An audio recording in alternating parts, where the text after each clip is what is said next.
Thank you, Janice.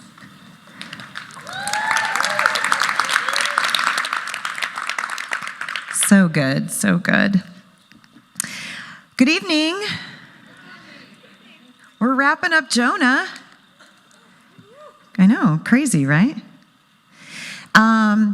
So Jonah's like this strange little book that has a strange little ending. And I remember, like you grow up and you know the story, and sometimes you read the story, but when I started reading through the Bible every year, I remember getting to Jonah and being like, what? That's the end? And I would be kind of confused and frustrated, like it feels like someone forgot to finish the story. And I wonder, why do you think that is? Why would we have a book in the Bible that doesn't end? What do you think? Someone didn't go to Donald Miller's writing class when they wrote this one. Yeah, what do you think?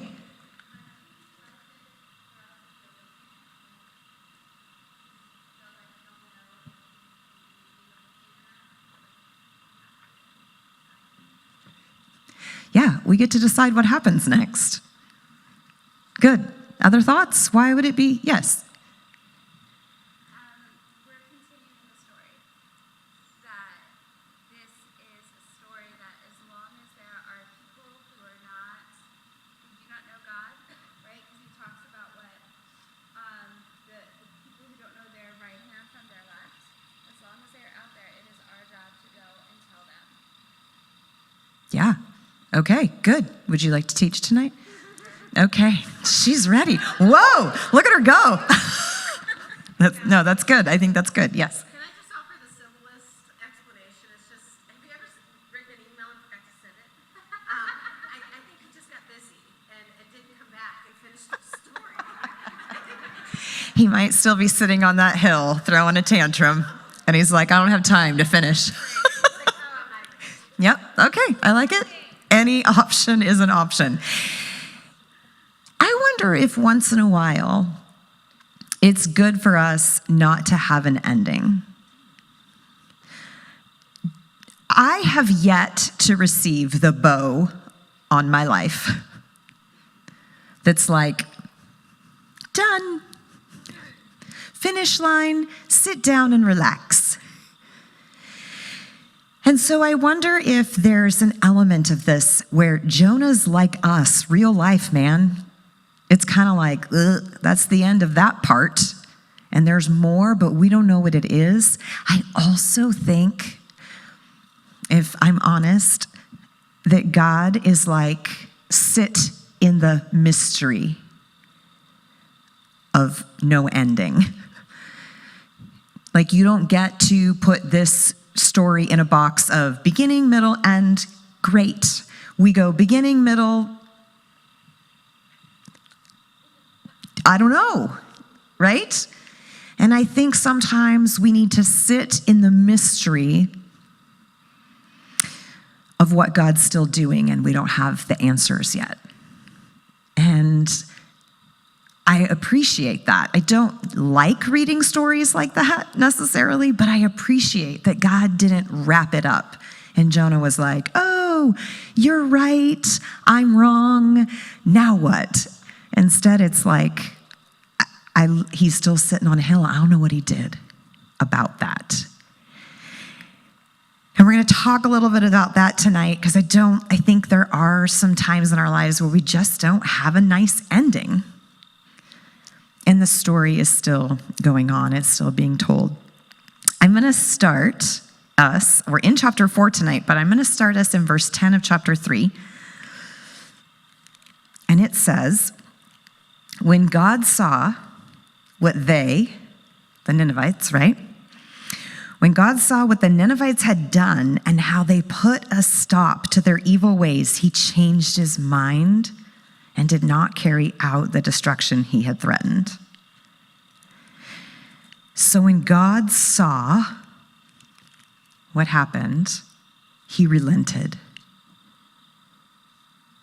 God looked out at what the Ninevites had done, And he said, I won't do what I said I was going to do. He longs to give grace. He longs to bring us back. He does not desire punishment. God looked and he relented. And then the story goes on. Verse 1, chapter 4. This change of plans greatly upset Jonah, and he became very angry. So he complained to the Lord about it. Didn't I say this before I left home, that you would do this, Lord? That's why I ran away to Tarshish. I knew that you are a merciful and compassionate God, slow to get angry, filled with unfailing love. You are eager to turn back from destroying people. Just kill me now, Lord. I'd rather be dead than alive if what I predicted will not happen. So God looks at what happens and he relents. But Jonah looked at what happened and he erupts. How can Jonah, a man of God, called by God, given words from God, who, yes, ran away for a minute from God, but God stopped him, rescued him. He acknowledges that he was wrong and agrees to obey, shows up, does the thing. How is it that that kind of person can see something that God sees and have a completely different response? What do you think? What in the world would cause that? Yeah. Pride. Anything else? Yeah. Oh, okay, we're going there. Yeah. Ungrateful. You remember when we first started our study, way back on week 1, we made a decision together. We said we were going to agree that when we read the book of Jonah, we were going to read it with God at the center, right? God's the author of the story. The story's about him. We're going to read it like that. And I think that what happens right here is that Jonah loses his focus. And what we focus on really matters. Did you hear what he said in verse 3?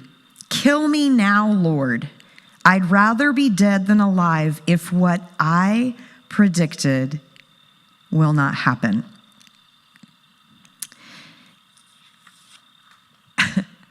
It no longer becomes what God is doing. It becomes about what I said and my reputation's on the line. I came out and declared destruction for these people, and now you're changing the story, and I'm going to look bad. I would rather be dead. The lens shifted, and you're like, how? Like, he's been through this traumatic fish experience. How does he not remember? Look at verse 2. He says, I knew that you are a merciful and compassionate God, slow to get angry, filled with unfailing love. You are eager to turn back from destroying people. So he knows God well. He's declaring the absolute truth about God. And it sounds a little bit like chapter 2, when Jonah's praying, and he says in verse 6-ish, you, O Lord my God, snatched me from the jaws of death. As my life was slipping away, I remembered the Lord. My earnest prayer went out to you in your holy temple. And then he says, my salvation comes from the Lord alone.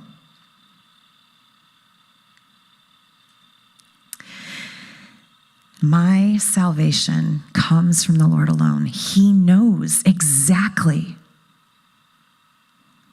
what God is capable of and what his heart's about. And I think we look at this, my salvation comes from the Lord alone. If my lens is on the Lord in that phrase, it's different than this.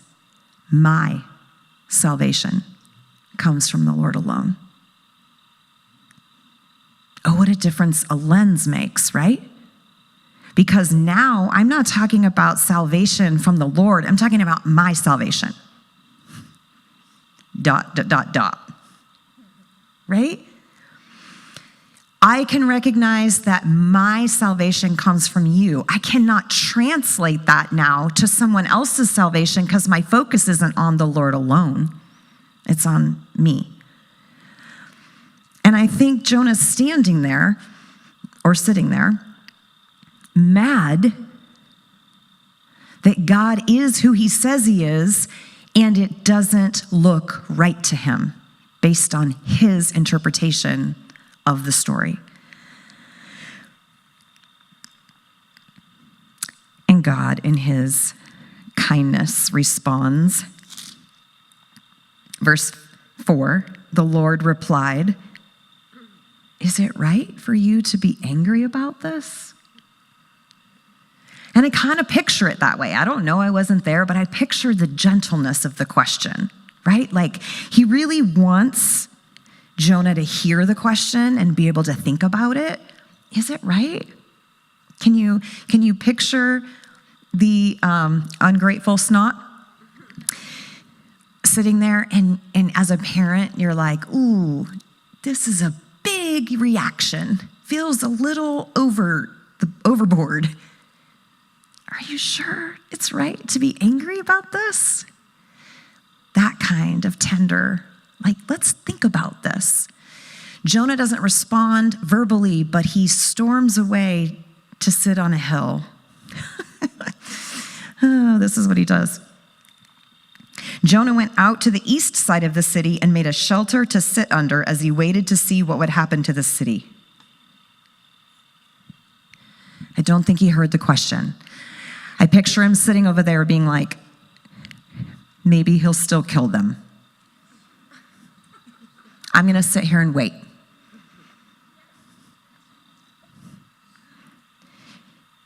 And it says, the Lord God arranged for a leafy plant to grow there, and soon it spread its broad leaves over Jonah's head, shading him from the sun, and this eased his discomfort. And Jonah was very grateful for the plant.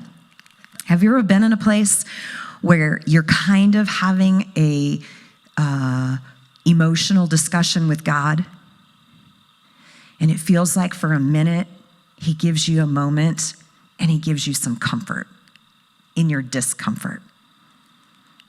Like sometimes we just need a minute, right? But that never lasts long because God wants to get back to the point at hand. And so it says in verse 7, God also arranged for a worm. And the next morning, right? It's like a weird story, right? You read it and you're like, is this real? It is. I know, I'm just saying, it's weird. God also arranged for a worm. And the next morning at dawn, the worm ate through the stem of the plant so that it withered away. And as the sun grew hot, God arranged for a scorching east wind to blow on Jonah.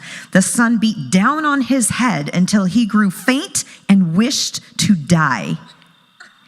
So dramatic. Death is certainly better than living like this, he exclaimed. Nobody told him to sit on a hill and wait. This is his choice. It's hot. God said, I relented, and Jonah's like, not okay. I'm sitting here in the scorching sun till you change your mind back. I think at this point, God's kind of like, okay, is it right for you to be angry about this? I think he's pushing the question, and I feel like at that moment, Jonah had a choice. Is he going to surrender to the question, knowing he is definitely out of line? I mean, this is a man of God. He knows. Am I going to surrender and say, yes, I'm overreacting, but I'm so frustrated. Help me. Or does he dig deep and go on the offensive to defend and justify his stance. And we know Jonah dug in because he says, yes, it is. I can be angry enough in this to die. How in the world do we get to that place where God says, obey, and we're like, okay. And then he does something, and we're like, ooh, I don't like that. And then he pushes back and he's like, yeah, but it's what I want. Is it right for you to be? And we're like, yes, so right. I would die because of this hot hill and that plant and the worm. Like, what? And I just imagine how quickly I'm like, dude, get over it. Except, how often do we do this when we don't have plans go the way we wanted?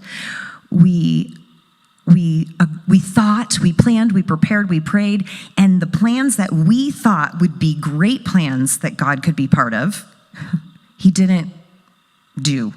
Or maybe he's doing them, but he's not doing them like I said I'd like them done. And so we kind of sit on a hill and we pout a little bit. And God's not afraid of it, but he's coming after him like he comes after us. I read this in the workbook with Priscilla. She said, God will always decide to be God on his own terms, not on ours.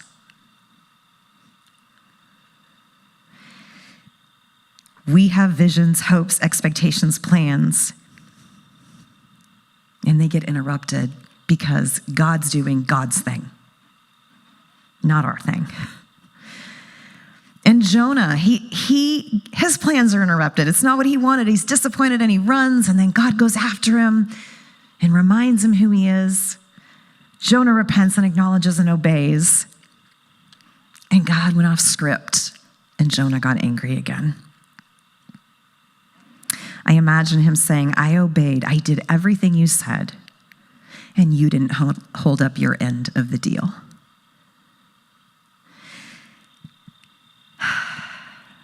And just like Jonah,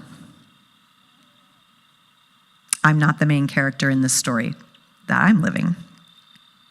And let me be clear, we all know God's story includes me, it includes you, but it's not ultimately about me. And just like Jonah, I've erupted when things don't go according to my plan, even though I know who God is and what he stands for and what he does for me. And just like Jonah, I have put my own salvation, expectations, and reputation at the center. I want to take a few plus minutes. Let's be honest, Melinda doesn't ever do things in a few minutes. And I want to tell you a little bit about my Jonah story. And it includes things like tantrums and pouting and soapboxes and all the things. And it starts in about 1996. Paul and I had been married about 3 years, and we decided that we were ready to have children. And so we do the thing you do when you're ready to do that. And, a lot. He was happy about that part. But nothing was happening. And so, you start to think, oh, it's just, harder than we thought. And, you're at the age where everyone around you is kind of doing that too. And like, oh, pregnant, yay. Oh, pregnant, yay. And you're like, when's my turn? And so after about like a year, we decide maybe we should actually get some help with this. So we went to some doctors and did a bunch of tests and then did a bunch of treatments. And I remember in this process thinking, this is weird. Because I've done all the right things. Like I grew up in a Christian home and I read my Bible and I went to youth group and I lead a youth group now. I went to Christian school and I married a Christian man and I go to church. I'm like, not sure what's wrong here. And I remember thinking in my head, there's something I'm missing. Like, I thought if I did this, then you like shake, shake, shake, right? We agree. And God's like, I'm not shaking. And I'm like, I am. Can you just reach out and give me a hand? We don't get to make deals with God for obedience.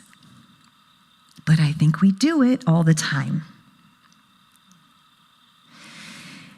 And so about this time, someone's kind of said to us, hey, I know you're ready to have a family, and would you ever consider adopting? Because I've got this girl that I'm working with and her family, and there's a whole story. And we were like, sure. We've always said we wanted to do that. Let's just switch it up a little, I'll be obedient over here so you can give me what I want over there eventually. And so we did. And this fell apart and something else opened up. And I remember there was this period of time when both were kind of happening, and we had just done our last intrauterine process, and it failed. And I remember sitting in the car and kind of letting God know, I need to not talk to you for a couple days. I just need to have my little moment, and I'm mad. So you're not going to hear from me for a little bit till I figure this out. I'm sure he's like, ooh, scary. I didn't know how to be like angry at the time. I had to work on that. So that was the extent of my inner rage. And I remember kind of getting over that and setting it aside and being like headlong into the adoption process. And it took a little while, but we were finally approved for the sibling set. And we brought him home, and it was magical for like a really short time. But it was magical, and I was a mom, and I loved him, and it was amazing. And then we moved to Guatemala, and we did it again, and we adopted a sibling set. Now we've got 4, and our house is full, and it's awesome and amazing. And we move here, and I can't say it was always awesome and amazing, but I loved my kids, and I was a mom. But somewhere around 2014, Paul and I looked at each other and said, gosh, remember way back when we were trying? We had someone speak over us. They believed, they heard from God that we would bear a child. And so they spoke that over us. And I had kind of tucked that away, and I was kind of pulling it back out. Like, okay, this is a good time. We're still young enough. And so we did round 2. We went back to the fertility doctor, and we started the process over again. And we did all the things all over again. And it's all about timing, and like, oh gosh, today's the day. Okay, then you got to do this, then you got to go there, and then they take this, and then they spin this, and they stick it there. It's the whole thing. It's all about timing. And I remember we had tried twice, no success. And the third time came, and the timing, I was counting, and I knew, but was kind of hoping it wouldn't land this way. It was going to be right at the time that I was traveling for the first time to Thailand with Paul. And he had spent some years growing up there. It was like Thailand's like, if you know anything about Paul, that's like a huge piece of his life. So I was so excited to go and like see this country. And I was like, oh man, the timing, I'm going to be in Thailand. And I'm like, oh, Thailand. This is what you've been waiting for. The testimony of the ages. I waited faithfully and patiently. I flew across the world to Thailand, where Paul's home country feels like it is. And we stay in the same guest house that he stayed in when he was a child. And we conceive a child. This is brilliant. I wrote it. I wrote the whole thing. I was ready to give my testimony, and I hadn't even been to Thailand yet. I was like, like, this has got to be it. There's no way you would miss this opportunity. I mean, think about the story I could tell about you. We went to Thailand. We did stay in that guest house, and we kind of joked about, what if this is the bed your parents used to sleep in? I did not get pregnant. And I remember we were in Greer when I discovered I wasn't pregnant. We'd come back and had vacation. And I could feel that little smoldering thing kind of growing a little bit. Like, how dare you?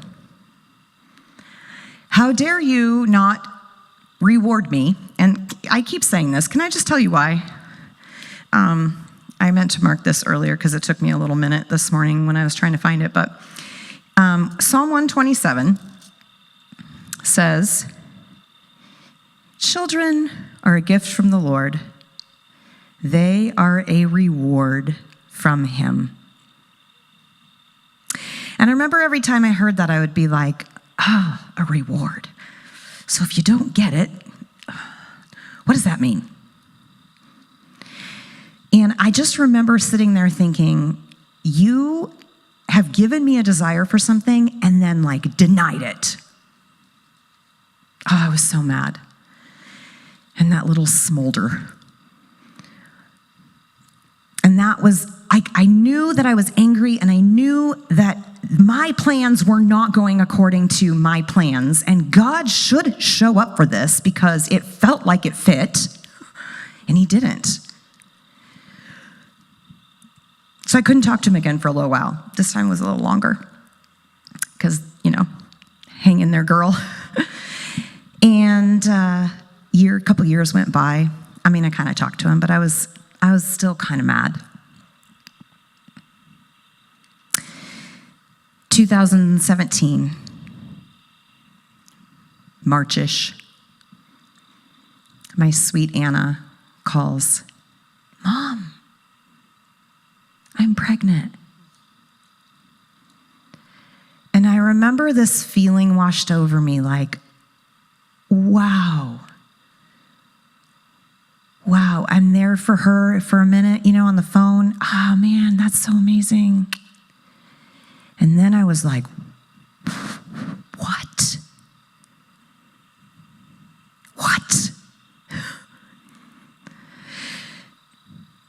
This doesn't feel right. I think there was a moment of my life where I was still holding on for God can come through and he can do the right thing. If he's, he could just step in and do the right thing because someone told me that he would, and I was going to hold him to that. So by the way, be careful what you speak over people's lives, because be sure. And if someone speaks over your life, check it out. But I remember thinking, I can't have a kid now if I'm going to be a grandma. What? That'd be weird. But then, still in the back of my head, I'm like, is it weird? I don't know. Maybe it's not weird. It was weird. July. I'm diagnosed with breast cancer.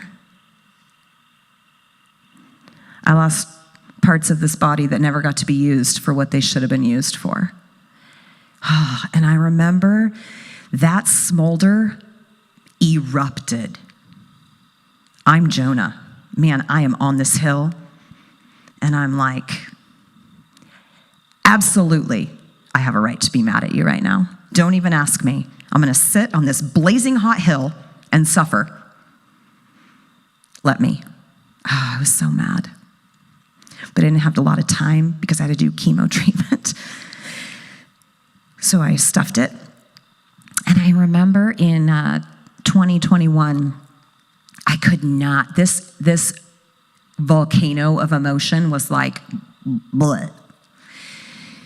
And I was like, what is this about? I've got to get to the bottom of this. So, in true form, I started a podcast. So I'm sitting on my porch, kind of like a hill, talking mostly to myself and a few friends that might listen. And I'm processing, what do I know about God? I know God is dun, dun, dun, dun, dun, dun, for them. What is God to me? And I'm doing this like work in my heart and soul. I know God. I love God. I trust God. But I don't understand him. He's off script. This is not how it's supposed to go. Explain this to me. And this verse in Jonah. Do you have a right to be angry about this? Is it right for you to be angry about this? I remember reading that and hearing it as a question to me as Jonah sitting over here. And I was kind of like, yeah, I think I do.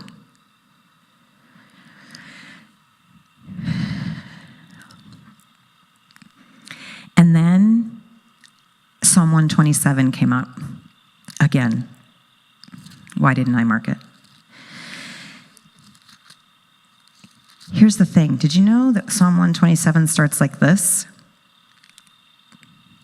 Unless the Lord builds a house, the work of the builders is wasted. Unless the Lord protects a city, guarding it with sentries will do no good. It's useless for you to work so hard from early morning until late at night, anxiously working for food to eat, for God gives rest to his loved ones. Children are a gift from the Lord. They are a reward from him. Children born to a young man are like arrows in a warrior's hands. How joyful is the one whose quiver is full of them. He will not be put to shame when he confronts his accusers at the city gates. Here's the thing. In my podcast, I was using this imagery of blueprints, and I was talking about how I carefully and strategically and prayerfully laid out the blueprints of my life.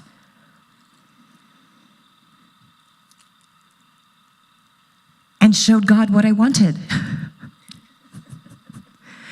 And I read this and I'm like, yeah, okay. Unless the Lord builds the house. Great, build it. I've shown you what it should look like. It's literally like, how do you not connect it? When you're listening right now, you're like, Melinda, I know, it took a while. And then all of a sudden I was like, oh.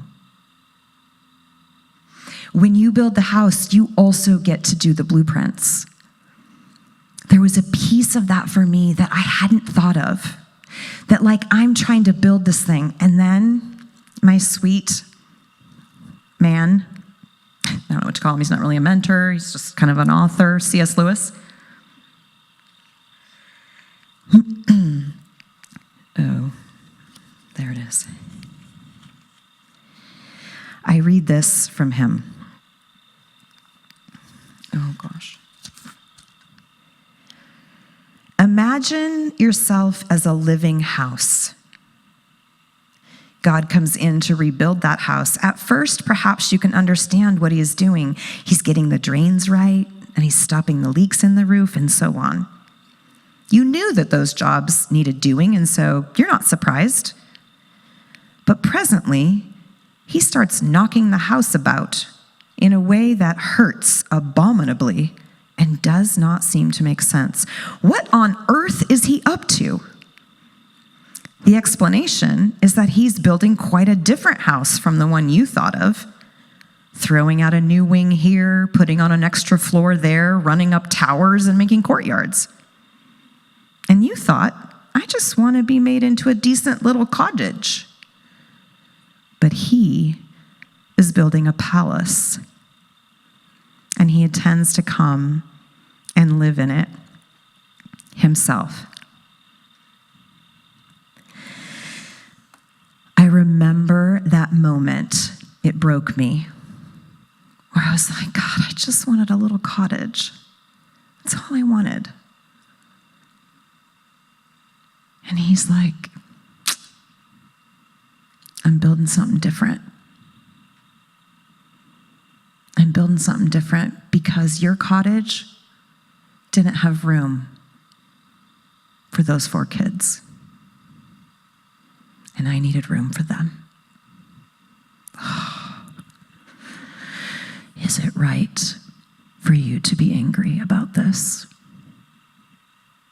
Nah, that's not right. And so I surrendered that dream. We put it in a box and we buried it.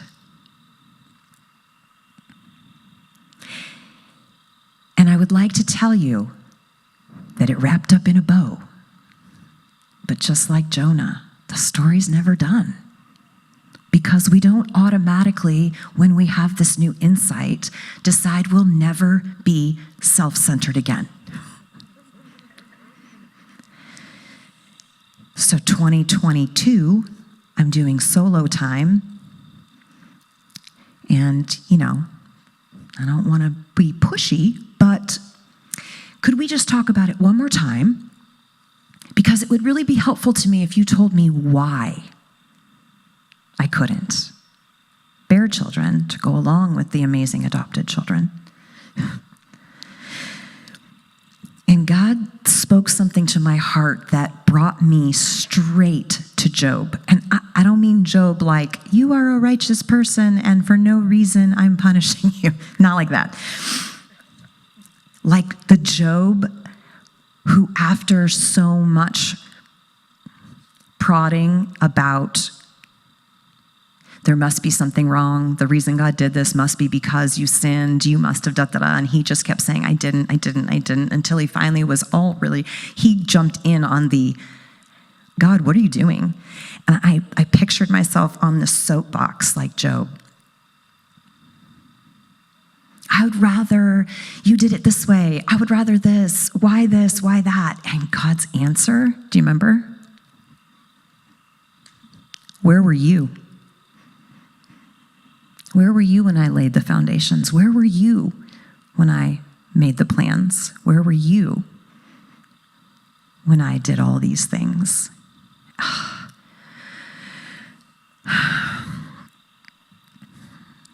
I feel like I had been on the hill with my plant, and all of a sudden the worm had eaten it.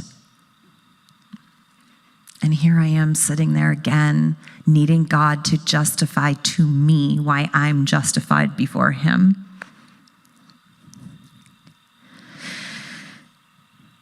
Ladies,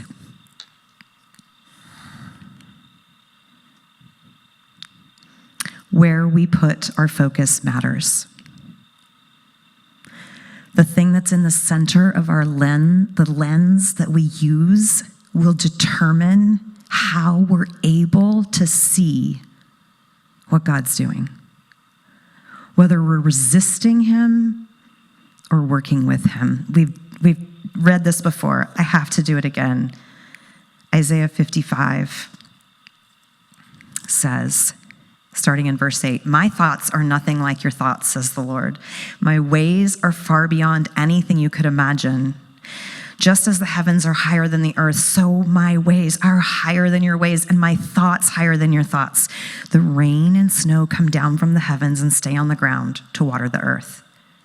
They cause the grain to grow, producing seed for the farmer and bread for the hungry.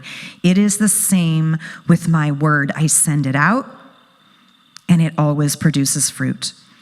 It will accomplish all I want it to, and it will prosper everywhere I send it. You will live in joy and peace. The mountains and hills will burst into song. The trees of the field will clap their hands. Where once there were thorns, cypress trees will grow. Where nettles grew, myrtles will sprout up. Where cottages are begun, palaces will rise up. These events will bring great honor to the Lord's name. They will be an everlasting sign of his power and his love. Do we realize that God has plans that are beyond what we could even imagine for ourselves? Higher, bigger. And sometimes, like we start on our faith journey and we know there's things we have to clean up. And so like this, we're happy to do some of that remodel. And then when God goes totally against the blueprint that we had laid out, we're like, no.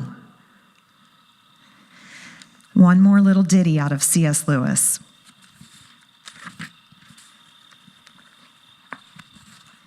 God is easy to please, but hard to satisfy. On the one hand, God's demand for perfection need not discourage you in the least. Your present attempts to be good, or even in your present failures, each time you fall, he will pick you up again. And he knows perfectly well that your own efforts are never going to bring you anywhere near perfection. On the other hand, you must realize from the outset that the goal towards which he is beginning to guide you is absolute perfection. And no power in the whole universe, except you yourself, can prevent him from taking you to that goal. This is what you're in for. And it's very important to realize it. If we do not, then we are very, very likely to start pulling back and resisting him after a certain point. I think that many of us, when Christ has enabled us to overcome one or two sins that were an obvious nuisance, are inclined to feel that, though we did not put this into words, we're good enough now. He's done all he wanted, all we wanted him to do, and we should be obliged if he would just leave us alone now. As we say, I never expected to be a saint. I only wanted to be a decent, ordinary chap. And we imagine when we say this that we are being humble.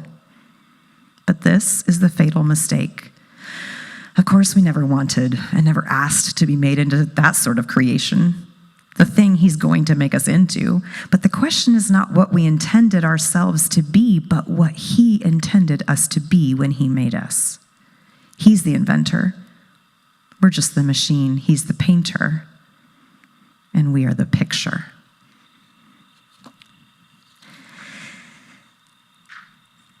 Do we want to say, thanks for my salvation, I'm good? Or do we want to say, salvation is from the Lord alone? And he is going to continue to call us up and out, outside of what these minuscule little box plans that we come up with for tiny cottages that are comfortable and sweet. And if we glance around, I love Peter, he denies Jesus 3 times, and then Jesus shows up and he's like, do this, do this, do this. And Peter's like, what about John? Jesus is like, I'm not even talking, whatever, he can live forever. And now, John can live forever. It's so hard because when we're sitting on the hill and the plant has died and it's scorching and it feels like the spotlight is on us, it's like we're looking around like, does anyone else see this? And God's like, it's just you and me. Jonah had a choice. We don't know what he did. We have a choice. Because the final response to Jonah, you feel sorry about the plant. You feel sorry about your messed up plans, your interrupted life, your cottage in ruins. But you didn't do anything to put it there. It came quickly and died quickly. But Nineveh has more than 120,000 people living in spiritual darkness, not to mention all the animals. Shouldn't I feel sorry for such a great city?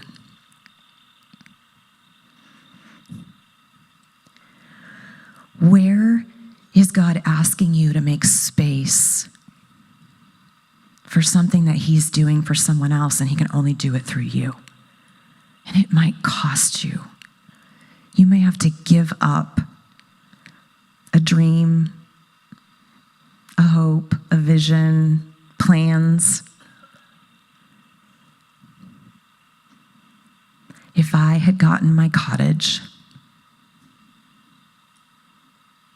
it's really hard because I don't think that the story of my children are wrapped up neatly in any way. Like most of us, none of us feel that way. But I know that if I'd gotten my cottage, there would be 4 lives somewhere in darkness. Ladies, where are you sitting? Or standing on a soapbox, resisting what God's trying to do because it doesn't fit your script? Let it go. Lay it down. Let him build the castle. I promise he'll help you clean it. It's really big. It's hard to keep track of sometimes. But let him build it. It will be beautiful. God, oh, that you would choose us to do things that are far beyond our ability is craziness. We are only able to do what you call us to do because you, through us, do it. Oh, help us not stop the flow. Oh, when it hurts, help us to be honest. But give us vision that keeps you and your story and the people you love at the center. Thank you for choosing us. In Jesus' name, amen.